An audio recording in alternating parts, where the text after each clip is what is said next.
தூக்கிடுவாங்கடா. சரிண்ணா.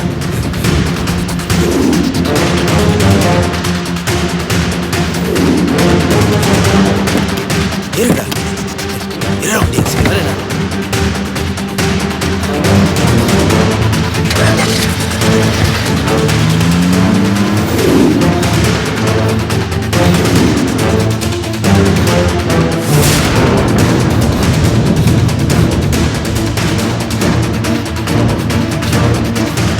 தர்ஷினி, தர்ஷினி, தர்ஷினி.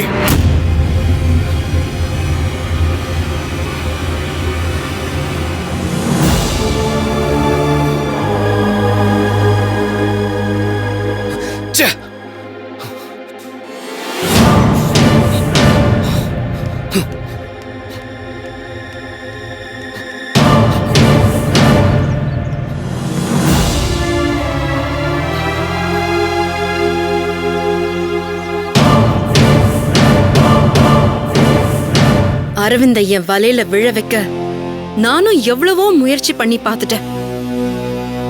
ஆனா அவன் என் மனச புரிஞ்சிக்கவே மாட்டேங்கிறான். இன்னொரு பக்கம் அந்த தர்ஷினிய வேற இன்னும் கண்டுபிடிக்கவே முடியல.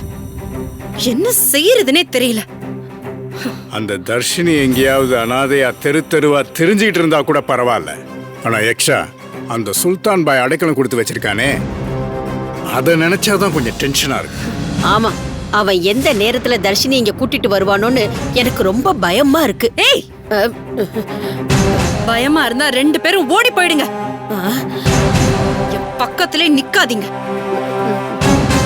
நானே டென்ஷன்ல ஏதாவது ஒண்ணு சொன்னா எனக்கு நம்பிக்கை கொடுக்கறத விட்டுட்டு என்னையே பயமுறுத்துறீங்களா? ஒரு விஷயத்த நல்லா புரிஞ்சுக்கோங்க. சுல்தான் பாய் இல்ல, அந்த கடவுளே அவளுக்கு அடைக்கலம் கொடுத்து வச்சிருந்தாலும் சரி, அரவிந்துக்கும் எனக்கும் கல்யாணம் நடக்கிறத யாராலையும் தடுத்து நிறுத்த முடியாது. இவ என்ன இப்படி சொன்னா அப்படிங்கிறா, அப்படி சொன்னா இப்படிங்கிறா. இவகிட்ட வேலை செய்து ரொம்ப கஷ்டம்தான்.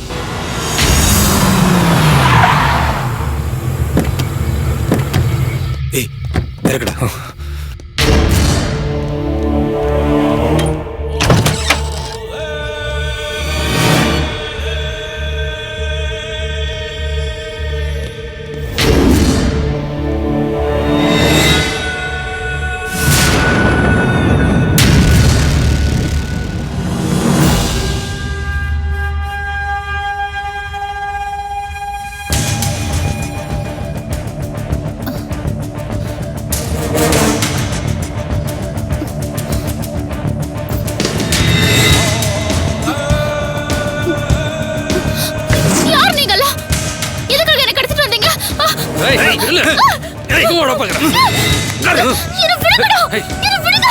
அடங்க மாட்டாவ.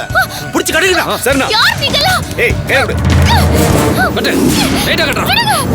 ஏய், உட்காரு. உட்காருன்னு சொல்றல. உட்காரு. ஏய், நீ கட்டறா. கட்டறா. யார் நீங்களா? என்ன விடுங்கடா. யார் நீங்களா? உங்களுக்கு நான் என்ன பாவம் பண்ணேன்? ஏன் இப்படி எல்லாம் பண்றீங்க? ஏய், உன் கேள்விக்கெல்லாம் பதில் சொல்ல அதிகாரம் எங்களுக்கு கிடையாது. இந்த செல்ல இருக்கிற வீடியோ போனதுக்கு அப்புறம் அவங்க முன்னாடி வந்து நிப்பாங்க. அப்புறம் உனக்கே எல்லாமே தெரியும். அது வரைக்கும் வாயை மூடிக்கிட்டு சைலண்டா இருக்கணும். டேய்,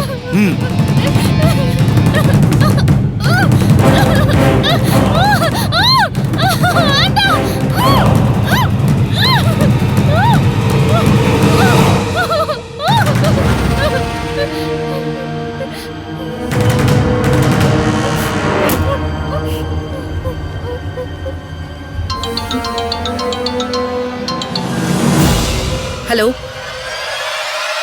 அந்த பாய் வீட்டை கண்டுபிடிக்க முடிஞ்சதா? தர்ஷினிய பத்தி ஏதாவது இன்ஃபர்மேஷன் கிடைச்சதா? வாட்ஸ்அப்ல ஒரு வீடியோ அனுப்பிச்சிருக்கேம்மா, அதை பார்த்துட்டு சொல்லுங்க. ஓகே.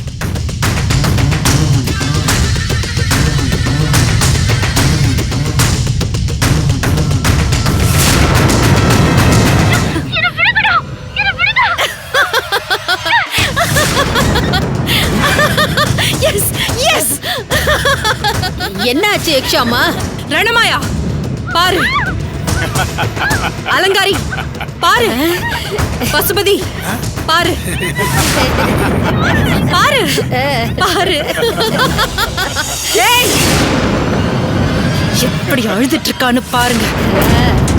என்கிட்ட இருந்து அரவிந்த தட்டி பறிக்கணும்னு நினைச்சல்ல, இனிமே காலம் பூரா நீ இப்படிதான் அழுதுகிட்டே இருக்கணும். எனக்கு நீ அழறத பார்க்க பார்க்க எவ்வளவு எவ்வளவு சந்தோஷமா இருக்குன்னு தெரியுமா? அப்படியே ஜிவ்வுன்னு வானத்துல பறக்கிற மாதிரி இருக்கு. லைஃப்ல இப்படி ஒரு சந்தோஷத்தை இதுக்கு முன்னாடி நான் அனுபவிச்சதே இல்ல.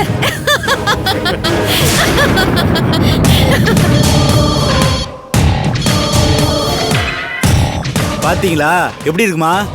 சூப்பர், சொன்னதை செஞ்சுட்டேன். Very good, very good. பேசுனதை விட டபுள் மடங்கு அமௌண்ட் உன் அக்கவுண்ட்ல ஏறும். நல்லா என்ஜாய் பண்ணு. நன்றிமா. தர்ஷினியை கடத்தினது பெருசு இல்ல, அவ தப்பிச்சு போயிடக்கூடாது. கவனமா இருங்க. மா, அவ இங்க இருந்து தப்பிக்கணும்னு நினைச்சு கூட பார்க்க முடியாதுமா. கடத்தி வச்சிருக்கிற இடம் நமக்கு பாதுகாப்பான ஏரியா தானே. கவலையே படாதீங்க, ஒரு ஈ காக்க கூட உள்ள நுழைய முடியாதுமா. ஓகே, எதுக்கும் எல்லாரும் ஜாக்கிரதையா இருங்க. அந்த பாய் கண்ணுல யாரும் பற்றாதீங்க.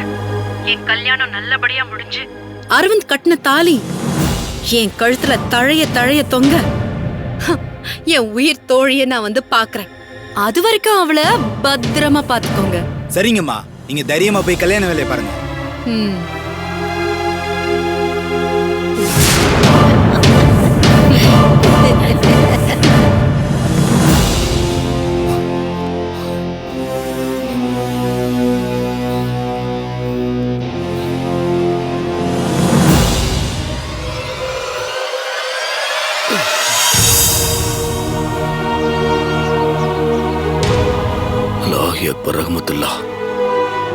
லட்சுமி பிரபா ராணியை காப்பாத்த எனக்கு இன்னொரு சந்தர்ப்பம் கிடைச்சிருக்கேன்னு சந்தோஷப்பட்டுக்கிட்டு இருந்தேன். இப்போ இப்படி ஆயிடுச்சு. அல்லா, நான் என்ன பண்ணுவேன்? எனக்கு எனக்கு ஏதாவது ஒரு வழியை காட்டுங்க.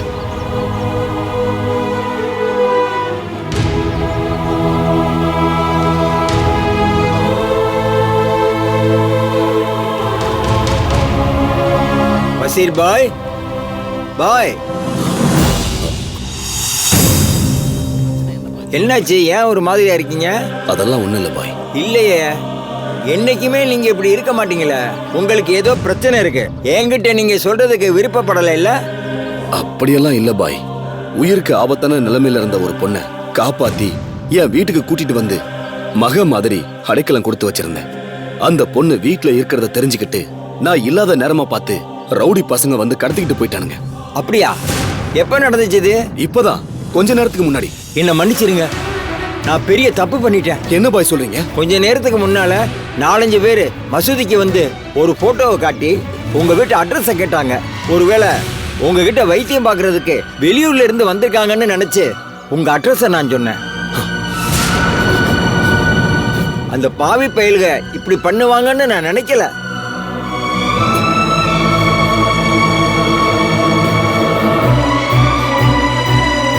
அவனுங்க காட்டினது இந்த போட்டோவா?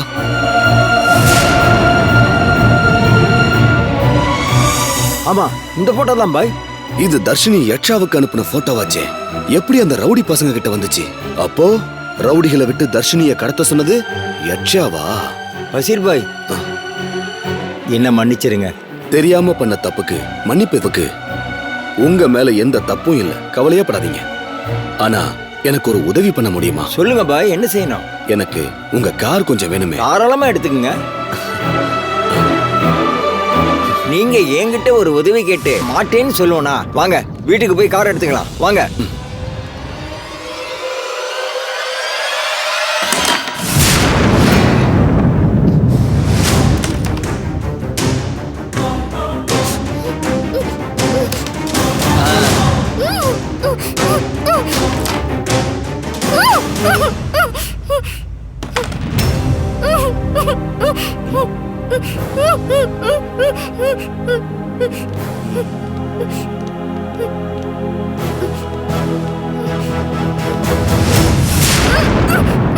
என்ன டேய் பிளாஸ்டர் ஏறுறா.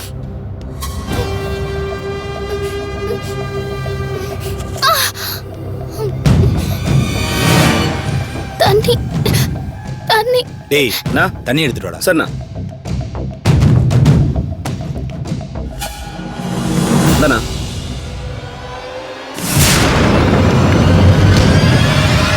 இந்தா குடி. என்ன தண்ணி வேணாமா? டேய் தண்ணி வேணாமாட்டா? இத புடுறா. தண்ணி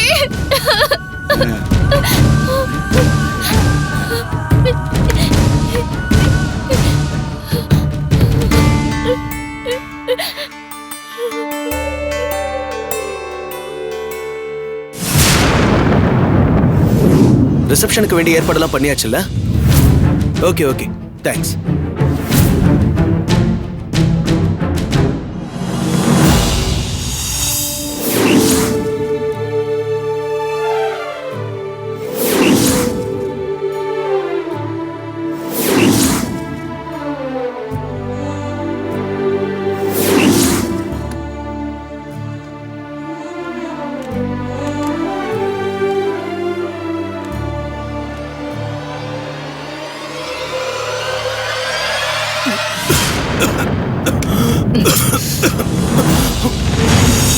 அரவிந்த், என்ன அரவிந்த், பார்த்து தண்ணி குடிக்க கூடாதா?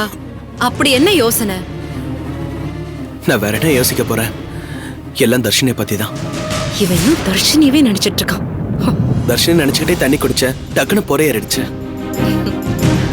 என்னால புரிஞ்சுக்க முடியுது அரவிந்த். ஏன்னா நானும் அப்படிதான் இருக்கேன். தர்ஷினிய நினைக்காத நேரமே இல்ல. பேப்பர் விளம்பரத்தை பார்த்துட்டு தர்ஷினி வருவான்னு நான் ரொம்ப நம்பிக்கையா இருந்தேன். ஆனா தர்ஷினி இவ்ளோ பிடிவாதக்காரியா இருப்பான்னு நான் நினைச்சு கூட பார்க்கல. அவ மேல இவ்ளோ பாசம் வச்சிருக்கிற நம்மளெல்லாம் மறந்துட்டு அவளால எப்படி தனியா போய் நிம்மதியா இருக்க முடியும்? இல்ல யக்ஷா, தர்ஷினி நிம்மதியா இருக்க சான்ஸே இல்ல. கண்டிப்பா நம்மள நினைச்சு அவளும் கஷ்டப்பட்டு தான் இருப்பா. அப்படி இருந்தா அவ இங்க வர வேண்டியதுதானே அரவிந்த்? எனக்கு என்னவோ தர்ஷினி ஏதோ பிரச்சனைல மாட்டிருக்கிற மாதிரி தோணுது. அரவிந்த், என்ன சொல்றீங்க? காலையில இருந்து எனக்கு மனசே நல்லா இல்ல. தர்ஷினி ஏதோ கஷ்டத்துல இருக்கிற மாதிரி எனக்கு தோணிக்கிட்டே இருக்கு. உனக்கு ஒரு ஆபத்துனா அவளுக்கு தெரியுது, அவளுக்கு ஒரு கஷ்டம்னா உனக்கு தெரியுது. ரெண்டு பேரும் ஒருத்தருக்கு ஒருத்தர் அந்த அளவுக்கு காதலிக்கிறீங்கல்ல. இந்த காதலை ஒழிச்சு கட்டி காலம் பூரா உங்க ரெண்டு பேரையும் கதற விடுற. யக்ஷா, என்னையும் தர்ஷினியையும் நினைச்சு நலுங்குல கவலையோட உட்கார்ந்திருந்த மாதிரி ரிசப்ஷன்லயே இருக்காத. பாக்குறவங்க தப்பா நினைப்பாங்க. போ, போய் ரிலாக்ஸா இரு. போ. சரிங்க அரவிந்த்.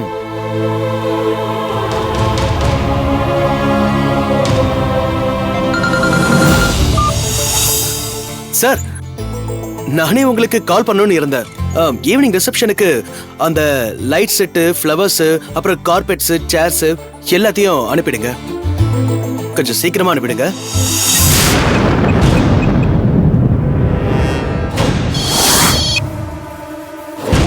சொல்லுங்கம்மா. என் செல்ல குட்டி எப்படி இருக்காங்க? இப்பதான் தண்ணி கேட்டா, நான் கொடுக்கல. அப்படியே களைச்சு போய் பாவம் கண்ணு சொருகிருச்சு. ஓஹோ, அங்க அவ தண்ணி கேட்டா இங்க உனக்கு தண்ணி குடிக்கிறப்ப பொறையறதா? அம்மா சொல்லு.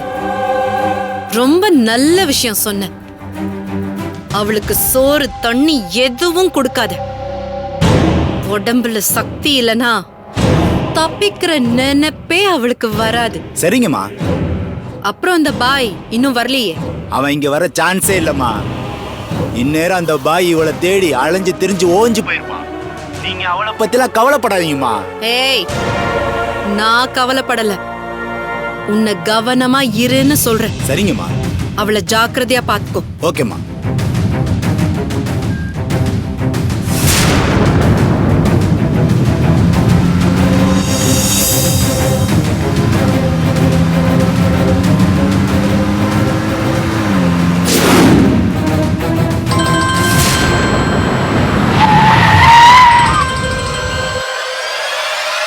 ஹலோ சுல்தான் பாய்.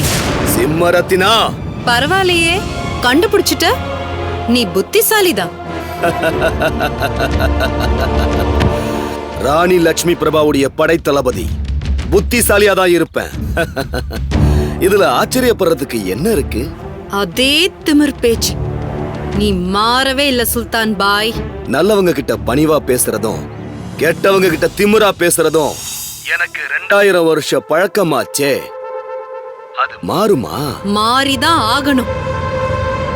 ஏன்னா இந்த தடவை எல்லாமே மாறப்போகுது. எதுவும் மாறாது சிம்மரத்னா. மாறும்னு நீ நினைச்சா உன்னை விட முட்டாள் வேற யாருமே இருக்க முடியாது. ஏய் சுல்தான் பாய், என்ன நெருப்பு பட்ட மாதிரி கத்துற? உண்மை சுடுதா சிம்மரத்னா? ஏய், 27 ஜென்மத்துக்கு முன்னால விக்ரமனை அடைய முடியாம ஏமாந்து போன சிம்மரத்னா நினைச்சியா என்ன? கால சக்கரம் சுத்தி இப்போ எல்லாமே எனக்கு சாதகமா இருக்கு. உனக்கு அடி வயித்துல புளிய கரைக்கிற மாதிரி ஒரு விஷயம் சொல்லட்டுமா? நாளைக்கு இதே நேரம் அரவிந்த் என் கழுத்துல தாலி கட்டி இருப்பாரு. அந்த அரவிந்த் யாருன்னு தெரியுமா உனக்கு? நல்லா தெரியும். விக்ரமராஜா. ஓ, தெரிஞ்சிருச்சா உனக்கு? தர்ஷினிக்கு நீ அனுப்புன போட்டோவை பார்த்ததுமே நான் எல்லாமே தெரிஞ்சுக்கிட்டேன். Very good. இதுதான் சுல்தான் பாய்ங்கிறது. கற்பூர புத்தி உனக்கு கப்புன்னு புடிச்சுக்கிட்ட பாரு. அதுவும் தெரியும். அப்புறம் எதுக்கு அவளை தேடி சும்மா டைம் வேஸ்ட் பண்ணிட்டு இருக்க? போய் ஏதாவது உருப்படியான வேலை இருந்தா பாரு.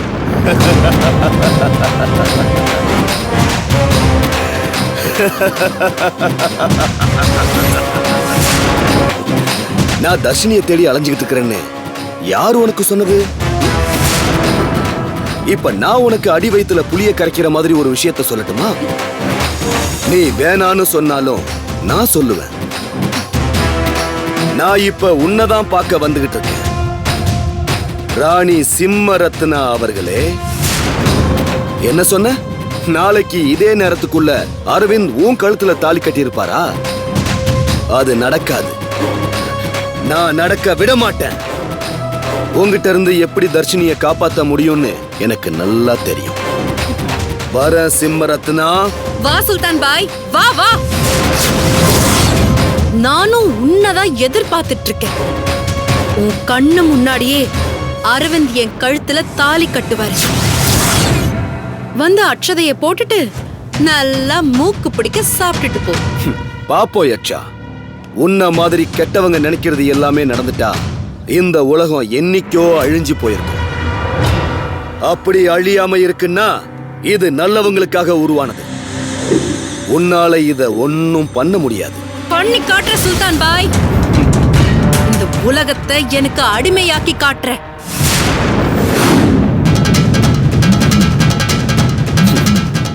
இன்னும் நீ எத்தனை ஜென்மம் எடுத்தாலும் ராணி லட்சுமி பிரபாவை உன்னால ஒன்னும் பண்ண முடியாது. நீ என்ன பண்றன்னு நானும் பாக்குறேன்.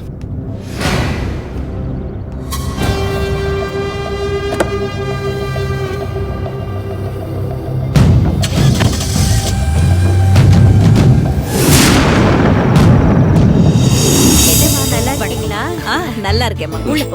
வாங்க வணக்கம்.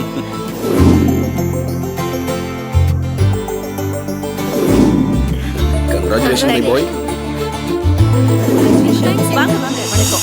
வாங்க. My best wishes. இவர்தானே சொன்னீங்க?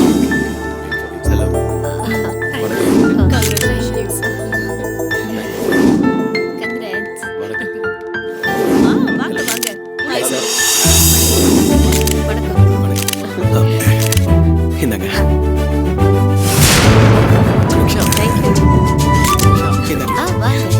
யக்ஷா, உன்னோட ஃப்ரெண்ட்ஸ் எல்லாம் வந்தாச்சா? வந்துருவாங்க. யக்ஷா, எங்க போற இப்ப? ஒரு நிமிஷம் வந்துடுறேன். Thanks, Arvind. அரவிந்த், அரவிந்த், என்ன யக்ஷா? உங்களை யார் இந்த வேலையெல்லாம் பண்ண சொன்னது? ஏன் யக்ஷா, நான் பண்ண என்ன? அதுக்குதான் இங்க ஏகப்பட்ட வேலைக்காரங்க இருக்காங்களே. ஏய் சாலப்பா, அம்மா நீதான் அரவிந்த வேலை வாங்குறியா? அச்சோ நான் இல்லம்மா, அரவிந்த் தம்பி தான் வந்து எல்லா வேலையும் விழுந்து விழுந்து பாக்குறாரு. ஆமா யக்ஷா, அவர் மேல எந்த தப்பும் இல்ல. அவரு ஒன்னும் சொல்லல. நீங்க இதெல்லாம் பண்றது என் மனசுக்கு எவ்வளவு கஷ்டமா இருக்கு தெரியுமா? இப்ப நான் சொல்றத நல்லா கேட்டுக்கோங்க. நீங்க தானே கல்யாண மாப்பிள்ள.